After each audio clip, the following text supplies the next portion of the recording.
Aktres na si Kathryn Bernardo wala nang balak na makipagbalikan pa kay Daniel Padilla. Ayaw nga bang paasahin ni Kathryn ang mga Katniel fans na makikipagbalikan pa ito sa kanyang dating nobyo na si Daniel Padilla? Nag-post kasi si Kathryn sa kanyang social media account ng isang appreciation post na kung saan may caption ito ng appreciation post for the little things that have been making me smile the past few weeks.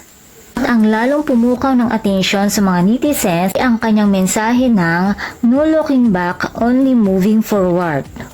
Mensahe nga ba ito ni Kathryn sa mga fans nilang umaasa pang magkakabalikan sila ni Daniel matapos makita magkasama ang mga ito na dumalo na magkasunod na mga event na talaga namang lalo pa silang umingay sa social media dahil nagulantang at nasorpresa ang mga fans. Papansin-pansin kasi ang pagiging sweet ng mga ito sa isa't isa.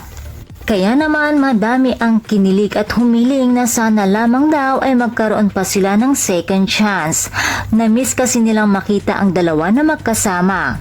Hinangaan naman ang mga ito sa kanilang pagiging professionalism at walang nararamdamang awkward moment sa kanilang dalawa. Kapansin-pansin din na binura ni Daniel sa kanyang Instagram ang kanyang breakup later para kay Kathryn. Kaya naman lalo pang nabuhayan ng loob ang mga fans na posibleng may pag-asa pa silang magkabalikan pa.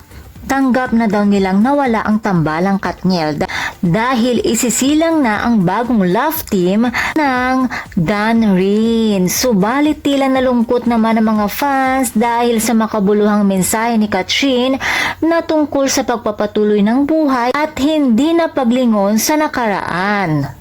Subalit kung madami man ang nalungkot dito dahil tila wala nang balak pa si Kathryn na makipagbalikan pa, madami naman ang sumuporta sa aktres. May nagkomento pang ang buong akala ng iba ay marupok na ito. Ganon, madami naman ang na-excite para sa kanya at sa paglipat nito sa kanyang dream house. Nako, nakaka-excite naman at madami tayong dapat abangan kay Kathryn Bernardo. Matutuloy nga ba ang tambalang Dan Rin? Well, yan ang dapat nating abangan mga chikadoras.